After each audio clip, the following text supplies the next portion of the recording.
Hello guys, അപ്പോൾ ഞങ്ങൾ ഭരണിക്കായിട്ട് കൊടുങ്ങല്ലൂർക്ക് പോകാൻ കേട്ടോ. അപ്പോൾ എല്ലാവരും കൂടി ഒരുമിച്ച് പോകാനായിട്ട് വണ്ടി വെയിറ്റ് ചെയ്ത് നിൽക്കാം കേട്ടോ. അതെ, ഇത്രയും പേര്, ഒരു 50 പേരോളാണ് ഞങ്ങൾ പോകുന്നത്. അവസാനം അങ്ങനെ കാത്തിരുന്ന് വണ്ടി ഒരു 1:15 ആയപ്പോൾ എത്തിയിട്ടുണ്ട്. അപ്പോൾ ഞങ്ങളവിടെ ഒരു 4 മണിക്ക് എത്താന്നുള്ള പ്ലാനിങ്ങാണ് കേട്ടോ പോകുന്നത്. അതേ വണ്ടി വന്നതേ പുറപ്പെട്ടു. അതിൻ്റെ കുറച്ച് കഴിഞ്ഞപ്പോൾ അമ്മമാരൊക്കെ സീറ്റിൽ നിന്ന് എനിക്ക് ഭക്തിഗാനൊക്കെ വെച്ച് അവർ നല്ല ഫുൾ വൈബിലായിരുന്നു കേട്ടോ. അത് കഴിഞ്ഞ് ഞങ്ങളുടെ ഡാൻസും കൂടി ഉണ്ട് കേട്ടോ. അത് വീഡിയോ ലാസ്റ്റ് ഞാൻ ഇട്ടിട്ടുണ്ട്.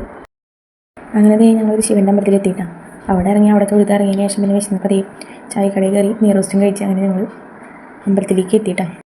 അവിടെ എത്തി പിന്നെ വീഡിയോസും കാര്യങ്ങളൊന്നും അധികം എടുക്കാനായിട്ട് പറ്റിയില്ല. വൈകുന്നേരത്തെ പരിപാടിയൊക്കെ അങ്ങനെ കണ്ടങ്ങനെ ഇരുന്ന് അങ്ങനെ ഒരു നേരം പുലർച്ചെയപ്പോൾ ഞങ്ങൾ അവിടെ നിന്ന് പോന്നു.